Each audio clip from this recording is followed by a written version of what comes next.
What's going on, everybody? Thank you for joining. My name is Eric Velasquez. I'm interviewing the candidates for the city of San Antonio elections that are coming up here in May.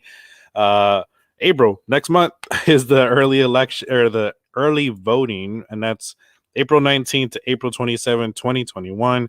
Election day is May 1st. It's already here, guys. So I mean, it's right around the corner. So let's make sure we start to get to know all these candidates, especially the school boards that we're going to start interviewing as well, because that's really important. Just mind blowing some of the things that we've been learning and things like that. So stay tuned to those as well. So we're going to go ahead and bring in our next guest. Hey, Cyndi, what's going on? Hi, good morning, Eric. How are you? Good. All right. So you wanted me to share your video, so let me just do that real quick.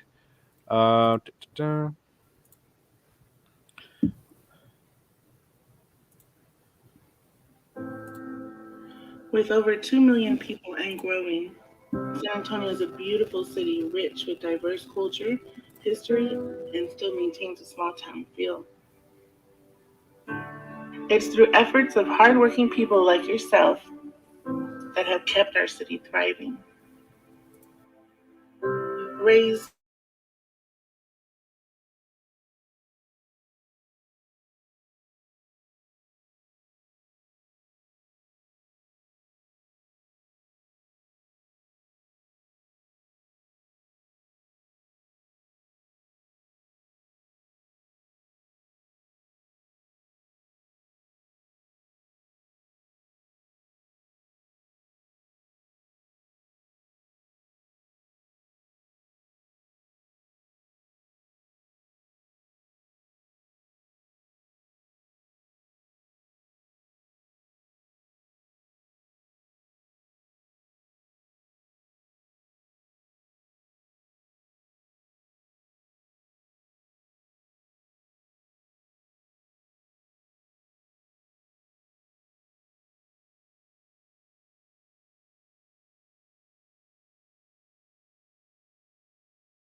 Hello? Hi, Eric. It was muted the entire time. No way. Was it? Oh, Mhm. man. Okay. Sorry, guys. That's weird. Okay. My apologies, everybody. It usually works. So let's see. Try this one more time. Okay. We can try it one more time. Sorry, Facebook. So let's try this again.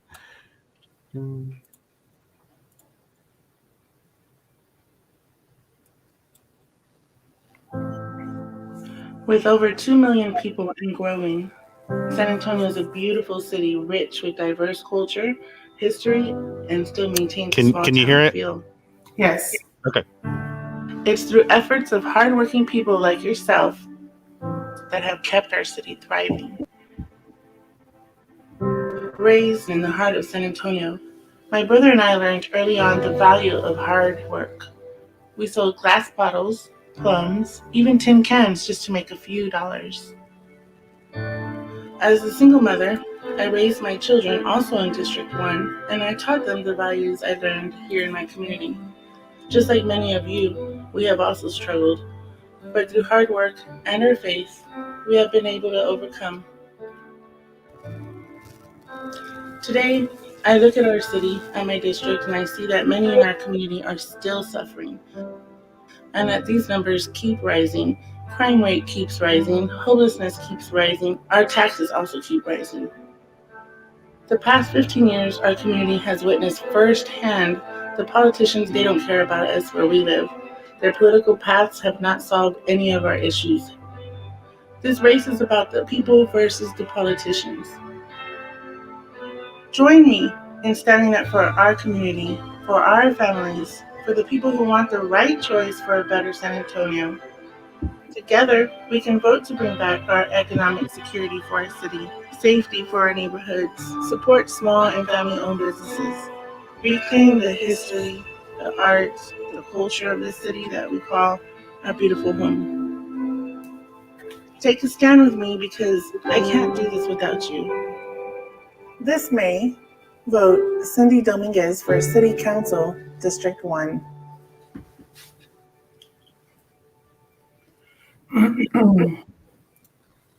All right. Awesome. Okay, so that's a little bit of an introduction for you. So go ahead and introduce yourself to everybody that's watching. All right. Hello, everybody. My name is Cyndi Dominguez. I'm running for City Council District 1. Can you hear the echo? No. Okay, perfect. All right. So I've been in District 1, living here for over 20 years. I raised my children here in District 1. I have 3 kids. They're older now, so they're about your size. They're 26, 23, and 21. And they attended Colonial Hills, Jackson, Nimitz, and Robert E. Lee. So they grew up here right in the District 1. I'm a licensed professional. I'm licensed in over 17 states, including Texas and some other surrounding states. Let's see here. I've been behind the scenes working in our community since I was the age of 23. I worked in an education field, behind the scenes for political things, very active and involved. I like to help out our seniors in our community in our area. I don't know. I graduated from Sunnybrook Christian Academy, went there for 6 years of my life and played every sport there was to play. Choice, but because what was your favorite sport? I think my favorite was probably basketball. Okay. So we were like national champions in basketball. Yeah, definitely. And totally off topic, but I mean, we were watching A League of Their Own, and me and my wife were like, "Why is there no Major League Women's Baseball?" That would be really cool to see. And it's yeah. There's a lot of stuff that's like, wow, why is it not there? You want to create a team, Eric? Let's do it. I'm not good. I have to be in the outfield for baseball. I used to photograph. I used to do photography. So I used to do take pictures of the women's roller derby team here. And have you ever seen roller derby? Yes, I always wanted to be a roller derby girl, but I was afraid to break a bone and be polarized. Hey, you know what? They rocked it on there. It was the Alamo City Roller Girls. I did that for like 6 years, and it was so awesome. They were like amazing. The guys couldn't compete with that though. I'm sorry. Did they meet right here at the Rotorcade? They used to. They used to, and then they moved, and I think they're on the south side over by what's that, by one of the missions down there. I forget, by Theo and Malone. So but yeah, it was awesome. Okay, so just real quick reminder for anybody watching, if you would like to jump in and ask a question directly, you can in the comments. Instagram, you can comment as well. Somebody said very nice video. And then also if y'all would like to actually jump into the live stream, you can do so by clicking on the link that I'm going to go ahead and post in the comment box. So you can actually jump into the live stream and actually ask Cyndi a question directly. Just that way, there's no loss in translation when we're trying to in the comments. So, so first off, what pushed you to run for office? I mean, I know you get asked that a lot, and everybody does. So, what was that like from saying, you know what, I'm thinking about it, to just say, you know what, putting my head in there? What was that journey for you? Honestly, it was from one day to the next. It was just a decision that I made. I was tired of what's going on in our city. I live about 5 blocks from the current council's office. So I am directly affected where I live by what is going on in our community. Um, and I just got tired of somebody not doing anything. So I decided to stand up and say, you know what, if no one's going to fight for a city, I will. And I had to kind of put my, my strength forward and just say, I'm going to do it. There's no fear behind it. I'm just going to go all in and fight for our city. If I've been doing it all along behind the scenes, I might as well put myself out and just do what I need to do, what's right for the people. It's not about me. It's about the people that live around me too, and my children. I don't have any grandchildren yet, but when I do have grandchildren, I want, San Antonio to be a cultural flourish city for them to continue living in. It's going to Yeah. continue our legacy of our family. Yeah. So, are you part of that neighborhood that's been in the media that I think was at Delview, that they've been, there's Yes. been a lot of conflict there between the two parties. Yes, I live in W. I live right 5 blocks from Trevino's office, so I live in the heart of W. Yeah. So, I mean, what has been that back and forth between the association and the councilman's office? I mean, obviously a lot of people are upset, but what are some things that you would like to see implemented that you think you can do to change this situation? I understand how they're upset and they're fearful and they want something done. So basically, for the past 5 years, honestly, for the past 15 years, this part of our city has been overlooked because I've lived here, for a very long time. What I would do is, I do have compassion for the homeless. I'm not going to lie. I will feed them and I will offer them blankets or socks, whatever they need, I'm going to offer it them. But I'm not the one that's in office right now. If I was in office already, what I would do is pick up the homeless. They need to be rehabilitated, reconditioned, and put back into society. They are humans too, and they are, voting people. Some of them are already registered to vote, and some of them aren't. But they are citizens of San Antonio also. They each have a different story. But there's one thing that I would not do. If you ever been to the back of Trevino's office, there's a man back there that has been there for 5 years who has lost the ability to walk. And why hasn't anybody called social services to help him? He's disabled and he just sits there. I mean, there's certain things that he should have done already. So right now, what I would do if I was already in office, I would have been working along with some of the other 501c3s that are already active. You don't have to reinvent the wheel. You just have to allow them the access to do what they're good at.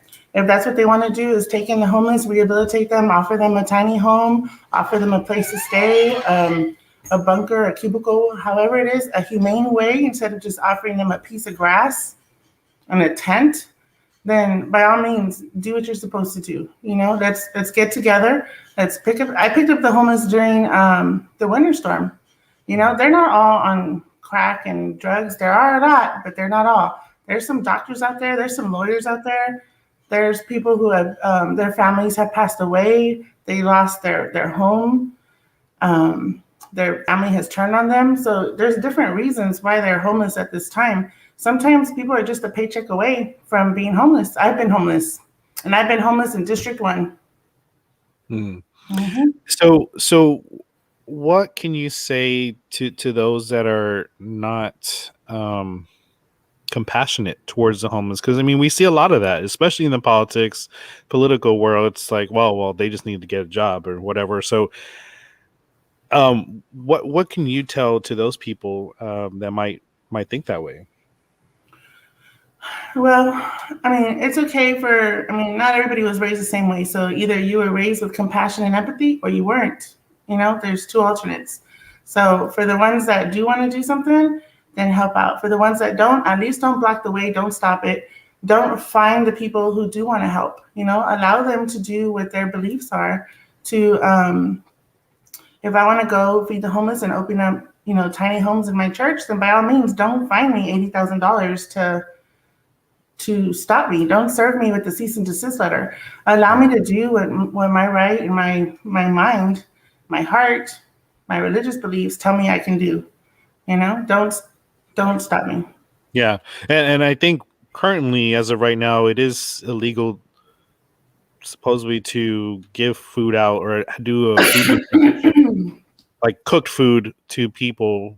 From what I've heard from volunteers that are or organizations that are trying to give out food, that police will stop them from doing that. So is there something that we can do at a city level that can stop people from doing that? Well, I mean, I understand that we have to get like a permit. Let's follow the laws. If I need a food handler certification to feed the homeless, by all means, I'll get it. It's $11. If anybody else wants to get it, I would, help them receive it or achieve it. But they shouldn't be stopped, And if not, why doesn't the current council do something humanely to clear up that tent city? There's tents behind him right now. I circle his office every day, at least twice a day, morning and night. So I'm around. I see what happens, and I see when they move them forcibly. But they need to allow people to do what they're good at. Everybody has a challenge. Everybody brings something different to the table. If the city at least allows them or says, here's the plan, 1, 2, 3, get your food handler's license or your preparation license, and then you can go feed the homeless. And you're allowed to at least feed maybe a cold meal, like sandwiches and chips with bottled water as opposed to a hot meal. At least they're allowed to do something, and they'll feel fulfilled within their heart, that they've helped their community. Now, I don't want to criminalize the homeless, but they do need help. They do need to be picked up, and the city council office is not the place for that. He should have reached out or to some churches or to some other 501c3s, whatever their specialty is, allow them to do that. And if anything, enable them with a grant or some funding that the city already has. Yeah, and that's just, there's a lot of issues, right, that go along with the homeless situation or houseless situation, and obviously not one specific solution is not going to fix everything, but definitely throwing money at it is not helping, and that's what we've seen like in District 10. I don't know specifically in District 1, but the hurdle that seems to happen is there's a lot of, well, not a lot, but there's a couple of nonprofits that are trying to do stuff like build those tiny home areas, right? But they get red taped and they get stopped because they people don't want it around in their neighborhood. So if let's say in your area where there's a concentration of people, would you be open to have some type of a tiny home area in your area, or not? I guess is what I want to say. So let me tell you about, there's a type of program. When I was, I'm just going to tell you the story right out, okay? So when I was homeless, my children were about 5, maybe 4, and like 2. I ended up staying at the Salvation Army shelter downtown on Flores. And I was there for about a month. And then I was a college student at the time. I was a good college student. I had a job. I had everything going for me. But I was going through divorce at the time, or separation, I ended up homeless because I took my car to get a clutch fix, and the mechanic charged me 3 times as much as what he had promised, so I was taken advantage of, but that's okay. So I paid for my car, I got it out, and I ended up not paying my rent, so I ended up homeless. I was 23 at the time. Well, through the Salvation Army Homeless Shelter, they referred me to a home called the Visitation House, and the Visitation House is in District 1, and it's right in the center of the community. Nobody would ever know that was a rehabilitation home. And I don't say rehabilitation as in drug addicts. I say it was a home for single mothers with children who were in college pursuing a degree, but who became homeless. So tell me why we can't utilize programs like that are already integrated into the neighborhoods, and nobody knows that that's a program, or nobody knows that those are homeless people, because they're just like me. They look normal, they talk normal, they're educated, they have jobs. They just, at that time, I was making $10 an hour with 3 kids, and I couldn't make it. Well, anyway, I ended up staying there for 2 years, and with some nuns. So it was some Sisters of Charity of Incarnate Word that ran that home. So I ended up staying there for 2 years while I worked on my degree at that time. And that program put me through spiritual counseling, mental counseling. I had tutors for myself, tutors for my children. Um, People would donate clothes, would donate like Christmas stuff. Every holiday there was something provided, from the community. So it was all community provided, community donated, because people wanted to see us succeed. Right. So programs like that integrated into the community with humility, humbleness, giving, a humane way will rehabilitate a lot of the homeless people that we have now. So there's a difference between having compassion and helping the homeless, and then there's a difference between trying to criminalize the homeless when they still have potential. Not everybody is on drugs, but they have to be willing to get help. So let me bring it back to my neighborhood real quick, because what's happening here now, why W is so mad and we are so mad, is because the homeless right now have free reign. They're able to walk into the corner store and steal for breakfast, lunch, and dinner up to $500 and get away with it. Who's giving them that free reign? The city council is. The current city council right here in our neighborhood. And that's wrong. That type of stuff needs to be addressed. That is a criminal activity. That part needs to be handled. But it's not a crime to be homeless. It's just a crime for your actions that you do if you are stealing or sex trafficking or having sex in the alley with young girls. Our neighborhood's pretty bad. People haven't talked about everything that goes on in our neighborhood, but our neighborhood is well known for, we have the highest in human and sex trafficking and child sex trafficking, along with the homeless issue. So it's pretty scary. If you walk out to your alley, you'll see some grown men having sex with young girls. And who are we going to call if we don't have the cops? Our neighborhood isn't as safe as it should be. Man. It's like we live in a third world country, and we live here in San Antonio, Texas. Yeah. And what are the convenience store owners, or what are they saying? To this situation? Well, they call the cops for help, but there's nothing that they can do. Okay. But even like Starbucks right here on I don't know if you're familiar with the area, but there's a Starbucks on I-10 and Vance Jackson, and even they shut their lobby. Really? For the same reason, for the homeless issues. So you can't even go to Walmart. You can't even go to Bill Miller's. Bill Miller's is a congregation of at least 10 to 15 homeless in the very corner pole. Betty says, "What would you do about communication between city and seniors?" That's a big one. Definitely. Well, in addition to hi, Miss Betty. In addition to social community helpers, somebody has to be, and there's got to be a program to help seniors. And if we're not helping seniors actively, we are losing our seniors. So we do need to stand up for them and protect them also. So whether it's a safe officer in the neighborhood that needs to help make phone calls, or they have these ideas to send out note takers to the community instead of police department. We need to keep the police department and send out those note takers to make sure our seniors are at least safe. But we can definitely set up some programs to help our seniors. It was super sad to see how many seniors have been abandoned by their own children who have, been without food recently. And COVID's been a long time, right? It's been about a year and 2 3 months. It was the anniversary was just recently. Even before this time, our seniors were suffering, so we can even maybe try like an adopt a neighbor program and specialize in, pointing out where our seniors are if they agree to this, But it also takes, open communication with them. People, if they don't have respect for our city, how are they going to have respect for the fellow neighbor, their fellow senior?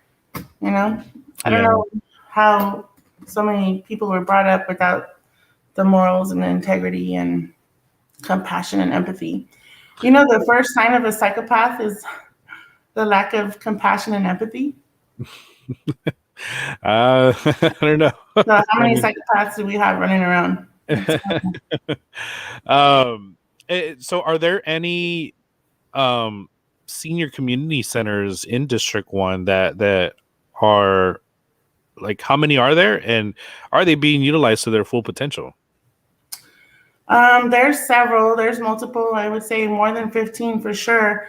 But I don't think they're being utilized to their full potential. I mean, they can use certainly assistance and certainly more food programs, more community helpers, more vigilant eyes to keep an eyes and ears. One thing I didn't tell you, going back to the homeless with the seniors, in Bellevue, there's back homes to senior houses. And I don't want to scare anybody, but homeless people go into those back houses because they have like a detached garage, and they live in there because they know the senior citizen's not able to get out and move fast enough to that detached garage, and that's pretty scary. But we definitely need to mobilize some kind of community action network or something for the entire city, because especially in District 1, we're not safe. Gotcha. Yeah. Yeah, and so the senior centers, why do you believe that they're not being utilized to their full potential?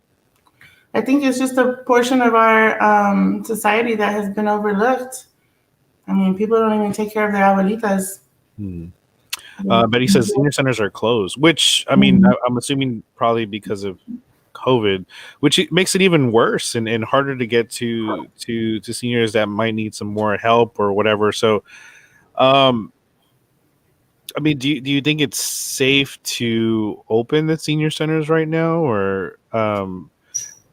Well, I mean, first of all, it would be up to them, depending on how safe they feel, if they want to reintegrate back into the senior centers. I mean, if they have their COVID shot or they feel prepared enough to go back in, I mean, we do have to take precautions to integrate them back in slowly. We can't just, put them in together and then afford to lose our seniors because they're all together. And spread of COVID is still. Yeah. So what would It's still rapid. It says city closed 100. Oh yeah, sorry. So what would be your plan of action if you do get it into office to help with the seniors then, as far as like to get them the resources that they need, and things like that? Well, I want to address Miss Betty's comment right here, where it says the city closed 100 church. So the keyword is city and church. The city should not have a right to close those churches down, first of all. And if the church wants to reopen those senior citizens and centers, then they should be able to. That's the church's right. You know what I mean? If that's their duties are to protect the seniors, the homeless, the poor. They got to do their religious duties too. They can't just be shut down or closed from doing what they're supposed to do, what their calling is in the Bible. Carlos says this homeless problem continues in District 1. Bellevue specifically, we will be able to use this to help us reduce property taxes. I mean, it's worth a shot. You can tell them, Yeah, I mean, it is worth a shot. I mean, I'm pretty sure if enough people came forward, we can definitely do something about that. And what should lower our property taxes is the two hotels right here, the one behind Bill Miller's and the one behind Starbucks. They're well known for sex trafficking. I think that those hotels don't have very much value if that's what they're going to be there for, is to corrupt, our neighborhood even more. So now, what do you think about this whole thing with buying the hotels to have maybe house homeless people for rehabilitation purposes? Do you think that could be a possibility, or do you think that's going the wrong direction? I think the hotel is would be a dangerous purchase, honestly. If we can't even monitor a homeless tent behind the city council for 15 people to 20 people, how in the world and keep those people safe? Not only is it going to be drug use, sex trafficking, human trafficking. I mean, who's gonna monitor the hotel? And I did see the video of the hotel that they're referring to in Austin. I mean, that's pretty luxurious, but why can't they integrate that into a smaller portion, maybe like 8 to 10 or 8 to 20, a smaller amount as opposed to an entire hotel. The occupancy would just be overwhelming. They can't even take care of Haven for Hope here, much less another hotel. So what would be the difference, do you think, between like a small tiny home community between a hotel or a little motel? What would be the difference between that? Well, first of all, the amount of homeless that would be in there. But second of all, if you integrate them back into community all around the city, not everything has to be focused only in District 1. Right. They want to cram everything into District 1. Yeah. Well, why not let's make the entire city flourish, not just District 1 is pretty established, and I think we're pretty filled. We have a nice, array of businesses and stuff. But why don't we integrate these homes in places that it could be established? Not everything has to be a grand hotel where someone's going to benefit off of buying that hotel or making that hotel. When instead the community would rather help, if they saw 8 homeless men in a rehabilitation home, then maybe they might be more considerate and willing to help out and say, hey, I can do this for that home. I can donate this, I can make this, I can supply that. Everybody has a talent. Whatever their talents are, they're more than willing to use them. You just have to take them for what talent they do have. So let's go back to the visitation home in District 1. Nobody knew we were there. It was a small apartment complex for 8 families, and it was manageable. They can manage a smaller amount as opposed to a hotel. Mm-hmm. Those, people, it's probably going to be more cost in administration than it would be caring for the actual homeless that are in there. It kind of just sounds like a sorority house or something. Yeah, and just for everybody watching, you can protest your property taxes at bcad.org every single year. Do not go a year without protesting your taxes. You should be getting something in the mail soon with your property appraisal. Make sure you reject the offer twice, so you could protest it the first time, and then your second one, then you would go in for your formal protests. It's simple to do online. If you don't know how to do it, ask some questions. I'll probably be doing a class here soon. So we need to have some more information like that for people to be able to protest their taxes, because we're taxing people out of their homes. So bcad.org is where you would protest your taxes. And let's see here. Vanessa asks, what would you do to help small businesses? Okay. Great question. I hate to repeat this again, but District 1 has the highest number of small businesses that have been closed. And the current council that's in office right now has sat on all that money, millions of dollars for the CARES Act that has come through. Why didn't they help keep some of those smaller businesses open? Now they've shut their doors and boarded them up. But definitely it's time to reclaim, rebuild, and thank God our city's reopened to help these small businesses. If they continue on with certain type of restrictions or mandates, like if I would have the option to vote on this last mandate that they close the businesses for Thanksgiving, I would have said no. I would have fought it. I did fight it. I went, with a few friends to stand up for those small businesses. But they should have the right to keep their businesses open. If you have to create a mandate, then allow them the opportunity to say, what, I've already abided by the restrictions you put out. Why are you going to close my business? They need to hear, their voices need to be heard too. They were all silenced and shut down immediately from one day to the next. You got to eat, you got to close and eat outside. And then by the time Tuesday came around, you can only eat inside and not outside. I don't know. They flip-flopped it. It was the most ridiculous mandate that they ever came up with. But we need to reach out to our communities, small businesses. There's several organizations that do help certain type of businesses. Like several, I forgot what you call it, but they get certified through the city, like different hubs of the city. And they get a certification for like being like a Latino or small business or woman owned, and we need to be able to have at least some type of direction to help these small business owners and say, hey, this is what is available to you. If your capacity or your amount of employees is under 30, this is what is available to you. And if your capacity in your business is 500 or more, here's specialty programs for you. And if you don't know how to apply for them, then we have somebody to help you with that. But definitely the small businesses need to be heard. Their voices need to be heard because they matter. That's what makes up our city. Our city is culturally diverse because of all the different types of businesses. Mm-hmm. Even if you stop to look at the businesses that have made it and you think, wow, I should have invented that, and I would be a millionaire.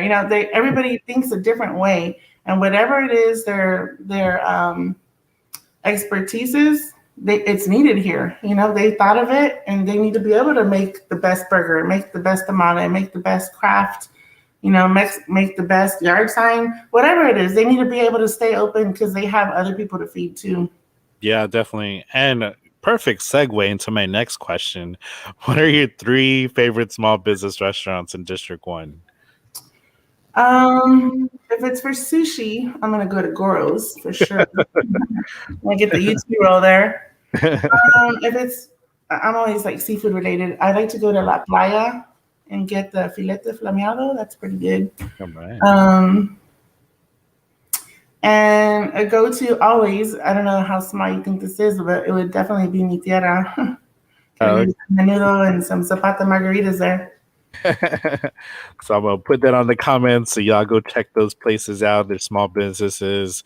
We want to make sure we help these small businesses stay afloat.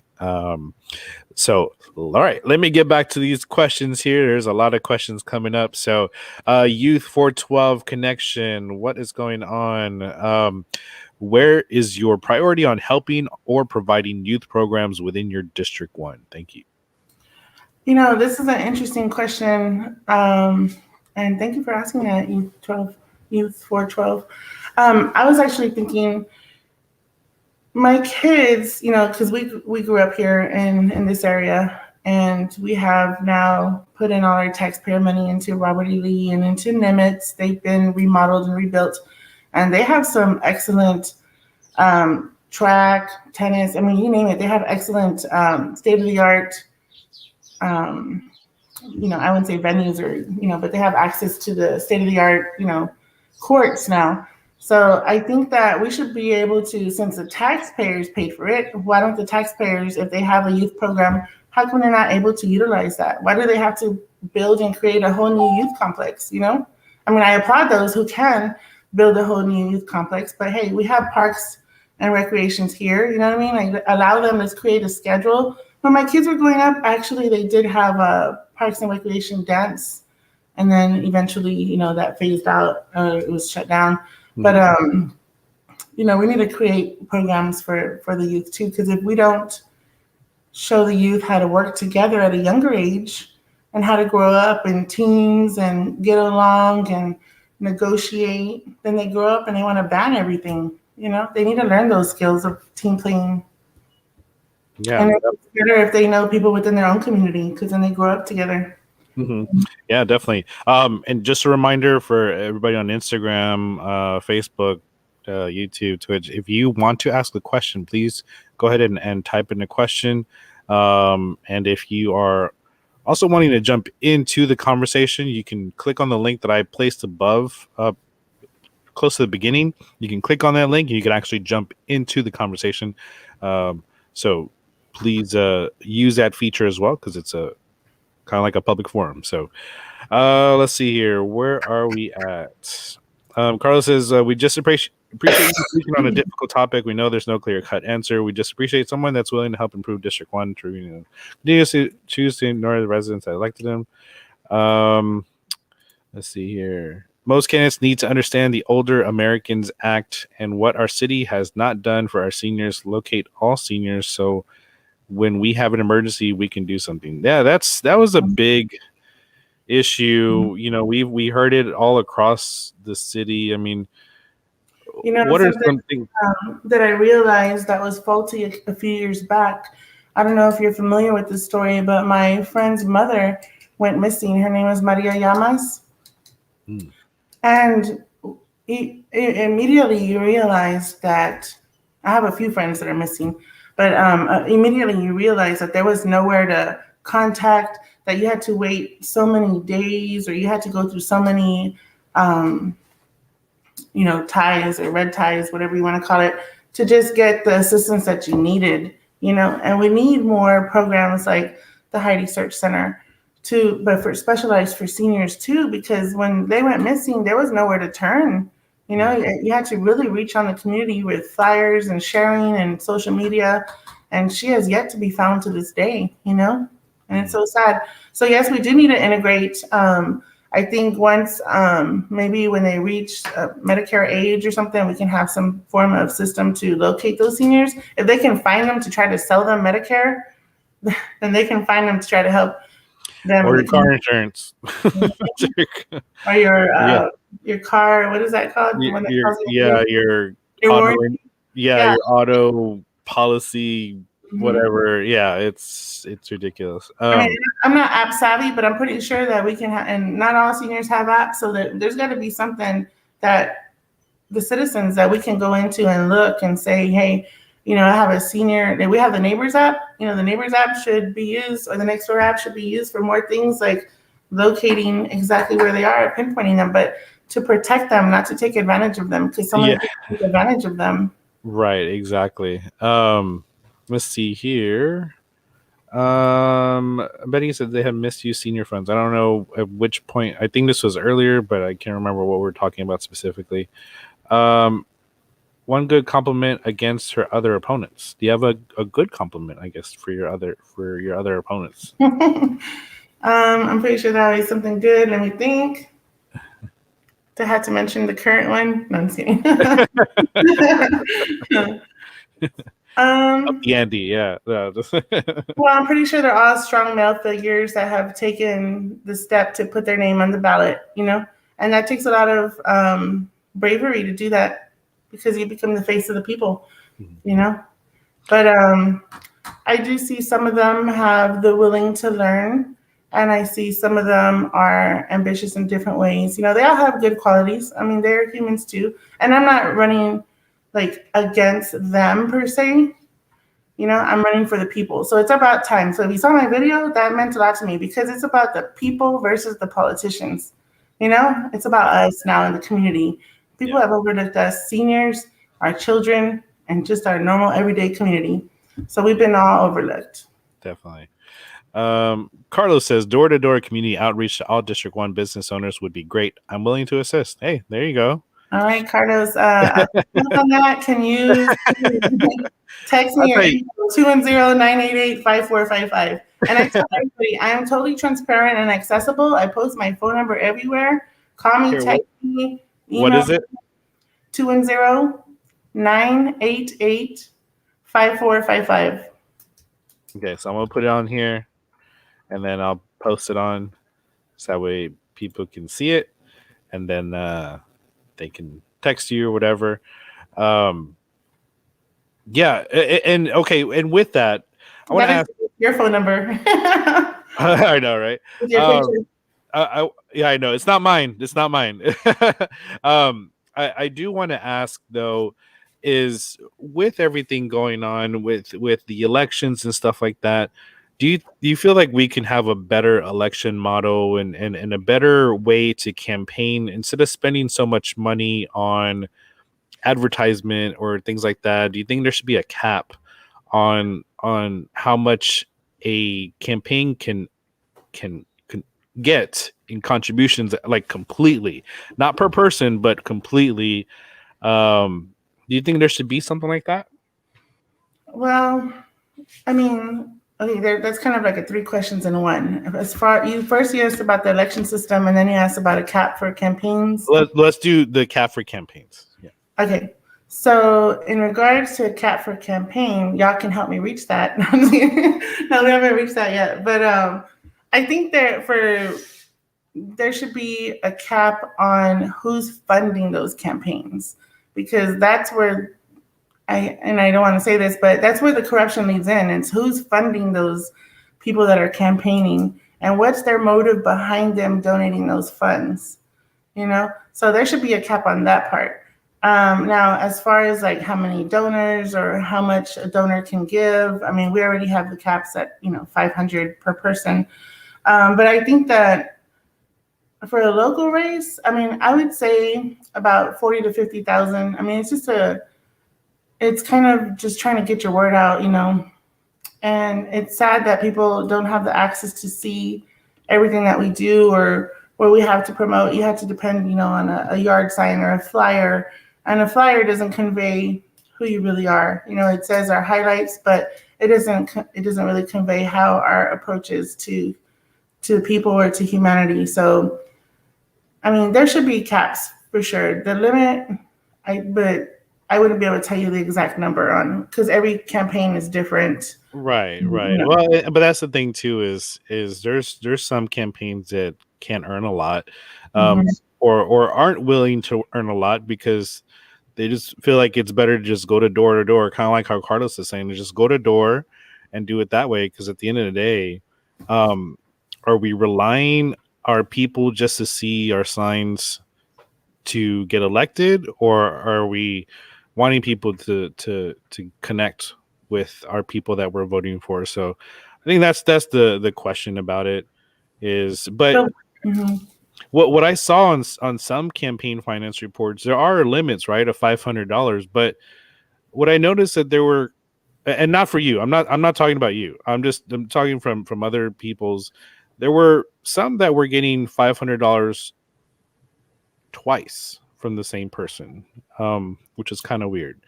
Well, maybe it And was one husband and one wife. It just depends. Maybe they shared the same well, it Mister was and the same name. It was the same name. So that's why it was kind of, I was like, huh, I thought, it was the limit of $500 per person, but I per don't know if person. it's per transaction or what. Not per So transaction, it's per person. So you're more than welcome to donate $500 to my campaign, but you can't do it twice. yeah, yeah. And so that's where I think the issue lies in is why are some getting paid twice from the same person? It really starts questioning some things. So, but yeah, that's what really I think a lot of people are frustrated with the corruption and being people having politicians bought off for. Um, and that's a really big deal. Let's see here. So it depends on Fernando. I see what he said about the 1,000 max per person, but that's for the mayor. Um, Mhm. yeah, that's for the mayor. For city council, it's 500 per person and 1,000 per couple. But it would, Yeah. So I don't know. I don't know what happened with that situation, but well, that's a good thing. uh Out, please screenshot me that later. everybody could find this information on the No, I know. City of San Antonio website under the campaign finance reports. You can look up any candidate and find out where this money is coming from and where you spend it. So definitely, you want to make sure you know who the candidates are and where they're spending all this money from. Two. Let's see here. Where are we at? Um, Shannon says, I agree, Betty. Even in Delview, when we pass out the food to the elderly because they don't have access to social media or internet most times, we don't even know they are out there suffering. We really need to go door to door to identify elderly and who needs help. Very Mhm. true. Betty says, can we get our streets in our neighborhood repaired? We are never in the list for repairs. We have one sidewalk to a bus stop that has not been finished, only one half done. Why? Oh, yes, we definitely need to repair the streets. One thing that was super funny is after I put my name on the ballot for the election, 2 weeks later, my sidewalks are being redone. I thought that was funny. I was like, they are definitely watching me. But I Right. mean, definitely, we need more lighting in certain areas, Mhm. and we need some kind of security or some kind of monitoring in our alleys. We all have alleys, so a lot of stuff goes on in those alleys. We definitely need to redo our streets. I think that some portions of our streets are already broken, and we need to redo our guardrails. I don't know if you remember, there's a guardrail over here by the quarry. And a few years ago, when it flooded, there was a family that drowned there. Mm. That guardrail is still broken. Like, how many years does it take to fix this guardrail? Mm. Somebody else can still have an accident and go through that guardrail, or they can still, the next flood, somebody can be right back in the same situation. So our town, our part of our district, District 1 has really been overlooked. And we have a lot of dark spots that offer crime that shouldn't be there, you Mm. know? Yeah. Um, Anne says, what will you do to protect the property owners and residents from so much of the unsheltereds in and around D1? So I'm assuming unsheltered, like the homeless people. Well, okay, so we do need more police officers. They need to be able to have the right to remove those homeless and at least tell them or give them a transport to another center that's going to help them. And if they don't want the help, then they need to be, taken to some, maybe the Haven for Hope can open up their yard. At least they can be taken into the yard there and protect us during the nighttime. But the property owners and the residents. So, I mean, I live here too. So in W, and what I notice is that we don't ever see a police officer come through our neighborhood because they're always there's not enough for one. There's not enough police officers. So we really have to rely on our own neighborhood. But then at the same time, some people will call the cops on you for laughing too loud. Why don't they call the cops when the neighbor 2 houses down is having their house burnt down by the homeless? Because that's what happened on my street where I live. So, I mean, we have to utilize each other right now because we don't have the protection that we need, and we need people to be able to listen to us too. We are residents too. We're voting citizens. We need to protect our properties too. And if we have to bring protection into our own hands, then of course somebody else is not going to agree with that either. So we need to be able to enable our community to have enough adequate officers and allow them to do what they're supposed to do and protect us too. Mhm. Yeah, definitely. And Cyndi did answer this question earlier and kind of just right now as well. So, if you want to go back and look and listen to that part of it, you definitely can. Edward asks, do you support defunding the police? Does the incumbent in D1, Robert Trevino, support this initiative?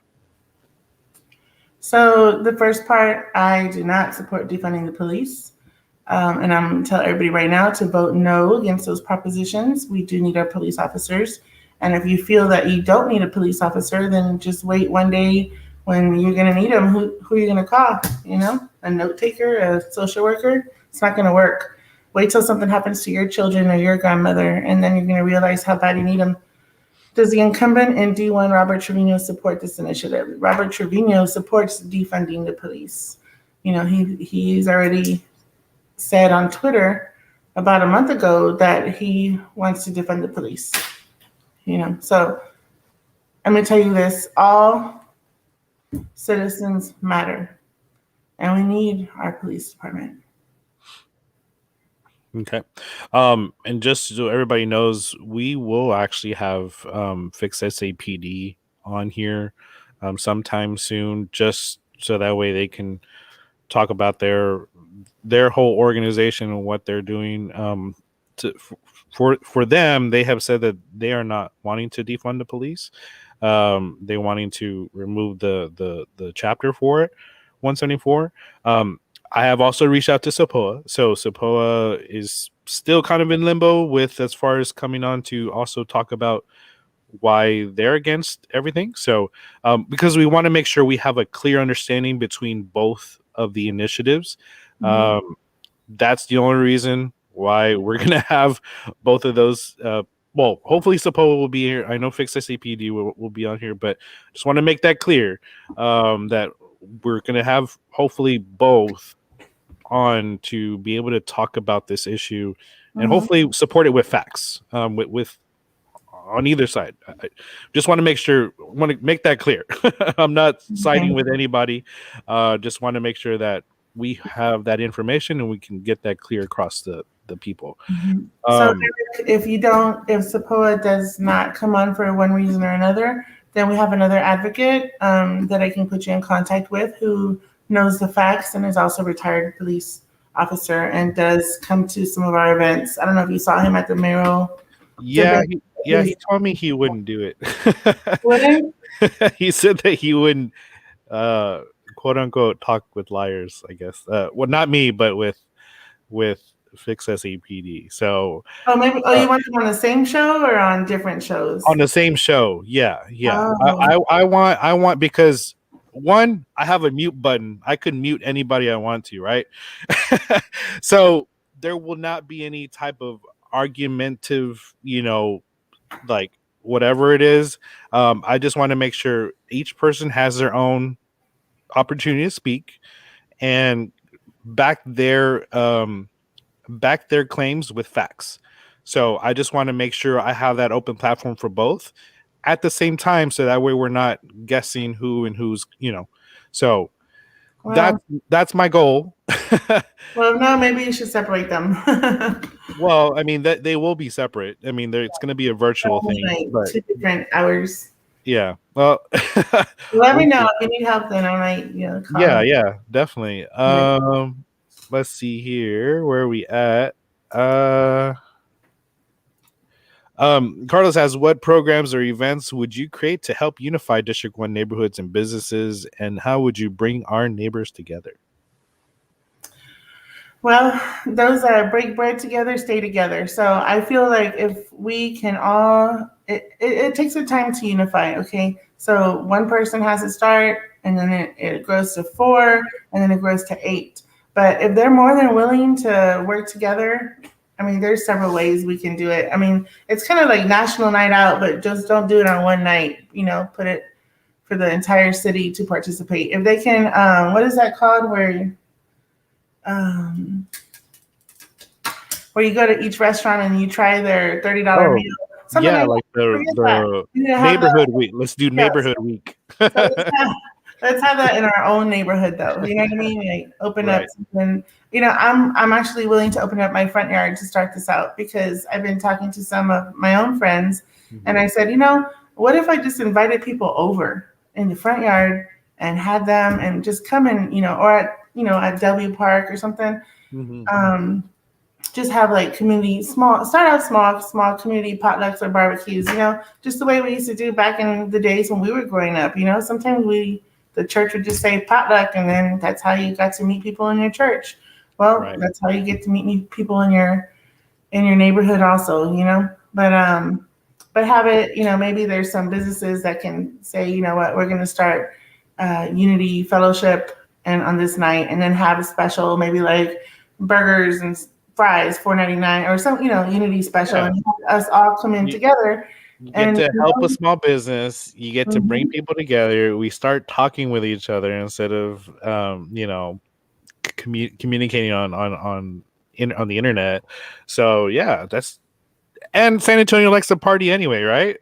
they they do like to have Let's start on fun. St. Patrick's Day. How about that? No, I'm just Yeah, there kidding. you go. Yeah, so let's see here. Where are we at? I don't even know. Da, da, da. Almost Park has some sinkholes on the street. No money, according to the city. What can you do to see we get streets? We were built in 1940 and have paid taxes a very long time. So that's one thing about taxes that I feel our community taxes always go to the other community for some reason because they're in more of a dire need. But I think that we should allocate our neighborhood taxes for our neighborhoods, even though our neighborhood is not as the property is not as much as other properties in different, districts. But I think that our taxes should stay locally. Like we already have beautiful schools in our neighborhood. But what about our streets? What about our sinkholes? What about our light posts? Instead of taking all of our money and putting it in, I think they should distribute it amongst the neighborhoods that are paying. If you're paying your local school tax, then why aren't we paying why isn't it going to our own local neighborhoods? Why are they taking it and giving it to other neighborhoods? It's kind of like they can't just steal from one to give to the other, But if they're paying for it, then we should be able to have it. If we're paying for it, we should be able to have that in our neighborhood. So it's true, they've been paying taxes for a very long time. It's a more established neighborhood. And because it's established, it's overlooked. It's kind of like they overlook just like our seniors. If they overlook our seniors, they're overlooking those homes that have been there for longer periods of time. But that's what I'm saying. Like we should be taking care of the entire city should be flourishing for us. Such a popular city that we have and such a diverse city. It should be flourishing all over, not just in some areas as opposed to others. So we have to like reintegrate and think we don't need everything concentrated in District 1. We need to fix the entire district, and spread things out. And then once everybody fixes their own districts, then at least the economy will be kind of flourishing all over and not just in certain neighborhoods. Yeah, definitely. So with that, with the rising cost of property taxes, what are some of the things that you would like to see done? I know you can't change the property tax issue, right? Because that's BCAD, but what are some things you would like to do to help with that everything going on with the property taxes? Well, first of all, we do need to educate people on property taxes and where their property taxes are going to and what it's funding. Um, if they don't understand that part, then they're not going to understand how it's dispersed or how it's used to pay certain things. But we do have a lot. Our city is a wealthy city, and we do have a lot of money, and there's a lot of overflow of money that goes to projects that shouldn't even be considered. And that money should also be reallocated back into the taxpayers that have put that money forth. And so, which is another topic is definitely make sure you're paying attention to who you are electing for your school boards, because the school boards have a lot of say of where that money, that property tax money, goes to. Because what is it? They're the they get a lot of money from your property taxes. I can't remember the exact percentage, but there's a lot of money that comes from our property taxes that go to the schools. But if we're not putting that money to good use, then the teachers aren't getting paid enough money. Then where's that money going to? And so definitely make sure you find out who your school board elections candidates are as well. And that's what we're going to try to do as well here, is trying to interview a lot of the school board members that are up for election, because we need to make sure we know where these people are going to. Like, what are their top What are priorities? their motives and what are their beliefs? Right. Which is where they are indoctrinating our children. Exactly. Let's see here. Oh, so D1 has a TERS. Uh Said seems Cyndi doesn't understand TERS or how funds are already equally dispersed to SA. Can you kind of maybe Like, so he's referring to like the tags, like redistributing zones and stuff. Well, every zone matters. If they choose certain zones and they polarize on one certain thing and try to invest in that. But what about the neighborhoods that are being left behind? If they're not part of that plan, they need to be part of that plan because they're taxpayers too. Mhm. Yeah. And I think Betty says, what will you do to see their streets get fixed? What is your plan? And Well, I already said that earlier. Like, we have to fix our streets, so we have to take a look at where the money is going and why our money is going there, because we need to reallocate that money back into here, not just into certain zones that are trying to be renovated. We need to concentrate throughout the entire district, not just certain parts of it.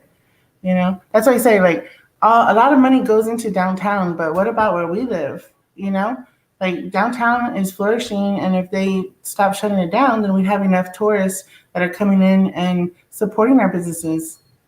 So we would have enough money, not only with the tax money that we're paying, but also with the money that's coming into our city from tourists. If we're one of the number one tourist attractions, we should be able to make that money. yeah. And so what are your thoughts on that, the Weston urban plan that they have downtown? Basically it's a 32-story building, and they got a $7.5 million subsidy from the city. So basically, yeah, they got 1.5 million in TERS money, and the rest was all from property tax Mhm. exclusion or whatever it is. So one thing that I think, I mean, it's already in action, right? But when we are approving these developers to come do big projects like that, why does it have to be downtown? Why can't we? I mean, there's how many high rises do we have already? And there's not even enough streets or parking spots for all the millions of people that are going downtown when our city is open. Why couldn't we at least say, we'll give you that tax break in this other location because we want to develop that part of our city too, not just downtown. I mean, so much happens outside of the downtown circle. Let's put that in another development area. But as far as the tax breaks, I mean, we should hold them accountable too because they should be reintegrating some of those breaks into our city and either make them choose some sort of help, either help the homeless or help the seniors or redirect some of that tax break money and say, if we gave you a tax break for 10 years, then why can't you help at least choose one of these programs and say you're going to help them for 10 years also because they're going to make their money back and almost immediately. And we're giving them huge tax breaks when as homeowners, we don't even get those types of tax breaks. Right. That's the big question is why are we giving these tax breaks to all these companies Mm-hmm. and not to our own people that we're kicking out? And I posted an article earlier about the California people that are coming over here and everything, and it's raising our rents, it's raising our mortgages, because they're not used to paying so little, so all this stuff is going up higher and higher. So there's definitely something that we have to be kind of worried about, but how can we coexist? Because we don't want to shun people out. But Yeah. But we don't want to shun them out, but I mean, they don't all other districts besides District 1. right, exactly. Bridging the Gap says, thank you for attending our Bridging the Gap meeting on Tuesday. You have also seen how one of the different ways we impact the community, it is this type of operations that can help the community. We are open to help any district communities that are in need of help by partnering together. Thank you. Yeah, you guys are awesome. Yes, thank you for having me, Bridging the Gap. Let's see here. Thank you for putting yourself out there. Thank you for caring about District 1. W needs a direct voice for City Hall. Please continue to advise how we can reach and support you. I will reach out. Thanks again, Cyndi. And then Emily, I think, put on here, there's your website, right? Yes, that's my website. And then if you click on my website, it'll take you to my phone number, my email, my social media pages. I'm transparent. So if you want to find me, you can find me. And one last thing before we stop here. Do you think that ranked choice voting would be a good thing for our city? And if so, like, what are your thoughts on it, I guess? Well, that's a good question. So ranked choice voting would be better for like a smaller community, but I think our city has millions of people that would be more like a popularity contest. Yeah, it's kind of like you just want to vote for your high school prom queen or something. But I think we should fix our election systems that we have here and make sure that election has our machines, our process, the way we carry through our elections is done properly and not overlooked or not misused. So ranked choice voting. So we would eliminate out of our 6 candidates that we have now in D1, you would eliminate what, 3 of them? Maybe. No, so here I'll just explain, especially to everyone, because this is new. This is a newer concept for the U.S. in general. But the way ranked choice voting works, every election, even the election we have now, we have to have the 50+1%, right? Mm-hmm. The candidate who wins has to have the 50+1 majority. And if they don't, we have a runoff, right? Which we have to wait for another couple months to have another runoff. What happens is every runoff election costs our city taxpayers, us, $8 to $10 million every time to have a runoff election, which also has a low turnout to begin with already, right? So what happens with ranked choice voting, it eliminates runoff elections by having an instant runoff election. And especially in races like D2 and D3 and D5, where it has, a lot, right? 7 or more. candidates running, what happens is you vote once, you vote for your specific candidate by order. So you can, let's say if you have your first person is this one, and then you rank them however you want to, 1, 2, 3, 4, 5. If your preferred candidate doesn't win, has enough votes, and nobody does have enough votes to hit that 50+1 percentage, then that person that has the least amount of votes gets dropped off, and then goes to round 2 automatically. You don't have to do anything. Nobody has to re-vote or anything. Then it just keeps doing this cycle until there is a clear and definite winner. And what happens with this is this creates to where it has more people's voices heard, and it is not actually a popularity contest, because with the current election the way it is, it's already set up for just 2 people. The way everybody starts putting it out there, especially in the media, it's like, well, here are your 2 choices and that's it, and they don't bother with the rest of the people, and they usually favor the incumbent and things like that. So this is why ranked choice voting helps with kind of evening things out, and people are more prepared to maybe vote how they want to vote and can see how they want to vote. And also it would create a little bit of unity between the candidates as well, because then as a candidate, you would want to try to get somebody else's second place vote for their voter base. So it kind of helps stabilize things a little bit, and then we're not really too focused on the party system and how, you have to vote this way. It really starts focusing more on the candidate themselves. So with that explanation, does that kind of make you think about it differently? Well, yeah, no, I understand it completely. I just don't think for the size of our city and the magnitude of what we have going forward in our city election, I don't think that would be a great idea. But for a smaller county, I would say yes, because they can't afford to go into a runoff or whatever. But here in San Antonio, I think that we should just fix the election, integrity problems that we are having now.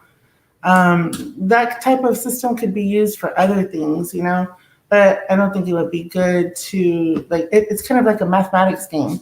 It's not going to be, it's going to end up by the statistics and not by who the people really want in there. So I still think it's more like, it's one seat, choose the one person, and if the last 2 make it in, then let's go ahead and have the runoff. But I think that the averaging to get the voters to choose their ranking, it'd be different if there was 3 seats, or something like that. And then first, second, third made the first, second, third place, and they got into those seats. But I don't think it would be good for one seat. One city council seat, as opposed to if there was 3 positions, like city council assistant and vice assistant or whatever, then maybe that would be, the hierarchy of how they can be placed in there. But I just don't see that as solving anything for San Antonio. But who knows? I mean, we can always talk about it and try to sway my thinking, or I mean, I'm open to suggestions. If that's what people want, then that's what the people are going to get, Yeah. But I think, if they wanted to go that route, we should definitely take time to educate the community so they know what they're going to get into before we chose that type of system. Exactly. Yeah, definitely. All right. So Marianne says voters need to research the values of the candidate and the issues of the district. It's not a popularity. This is true. This is very true. And,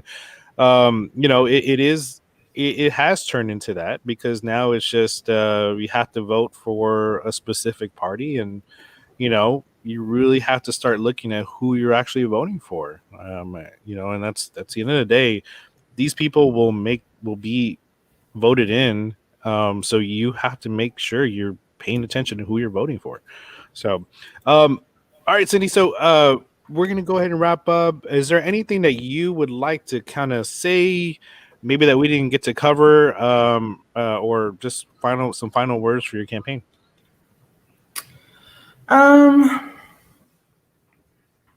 I mean, we're working hard. I've been trying to educate the community for 10 months on different things. I think it's important for our community to understand what's at stake here, and we need to get people out to the polls for the city elections. And if we lose or how can I say this? If the incumbent is able to continue his seat for the next year, nothing's going to change, and they're going to appoint somebody else into that seat, and it's going to be the junior of the person that we're dealing with now. So it's important to encourage people. Why are they going to go out and vote? They need to go out and vote to get new city council leadership that care about the people, that are not just politicians. We need to get people out to vote no to keep our police department. We cannot afford to, fix SAPD is the kind way of they're trying to word it. It's like a tricked way to word it so people can vote for it, but it's actually a bad thing. We just need to take time to educate our community, and we need to make sure that nobody in our community is left behind. And like you said, from our children's school books and how they're trained and raised, all the way up to our seniors and how they're abandoned and ignored. So everybody matters in this community, mm-hmm. and everybody matters in our city. And if we don't take care of our city, we're about to lose something that's really big. We're going to not only lose more businesses, we're going to lose our culture. We're going to lose the reason why San Antonio is so special. We're going to lose our neighborhoods, Yeah, definitely. We have to fight for what we want. And we haven't gotten it for the past 5 years, and we haven't gotten it for the past 20 years. So it's time to take our city back. Mm-hmm. Definitely. All right. Well, thank you, Cyndi, for just sitting down and talking with me and just answering these questions. There was some tough questions and stuff like that. So answering the questions, and thank you everyone for joining in. And how can people get a hold of you? I know you kind of already said it, but just real quick final thing. My phone number is 210-988-5455. You can call me, you can text me, you can email me at cyndiforsa@gmail.com. Excuse me. And my website is also cyndiforsa.com. Okay. And then people can donate and volunteer on that website as well? Yes, they can donate, they can volunteer, they can email me. Once they email me, it'll ask them if they want to sign up to volunteer and what kind of volunteering. We have teams out block walking today, tomorrow, Sunday. We've been block walking, so we do need more block walkers if you want to volunteer for that. We also need some phone bankers if you want to help call to see if any of our seniors need a ballot, or if they need any kind of questions answered, just call me or text me, And if I can't answer you immediately, I will answer you though, because I'm, like right now my phone's already blowing up. Yeah, definitely. So, all right. Well, thank you everybody for joining, and also again to the viewers. I do want to quick topic. For anybody who needs assistance with their renters insurance or mortgage insurance, specifically regarding this past freeze, please go to TDI. Where are we at? TDI.texas.gov. If you are having problems with your insurance and they're not helping you with whatever reason, please go and talk to them. They might be able to help you resolve some situation with your insurances. And it says any insurance, medical, auto, home, any renter's insurance, any insurance, they can help you with possibly navigating that spectrum of insurances. So please reach out to them if you are having issues still. I just want to make sure I throw that in there because it's helped so many people in the past. So definitely. And again, all the viewers, if you would also like to donate to this live stream, you can do so. My Cash App is down at the bottom. If you want to do so, that'd be great to help continue on. I'm not getting paid for this, so just please, your support would also be appreciated. And I know Cyndi, if you want to donate to Cyndi's campaign, you can also do that. I'm pretty sure that's appreciated as well. But thank you, everyone, and have a great day. Bye. Thank you, Eric. Yeah, for sure.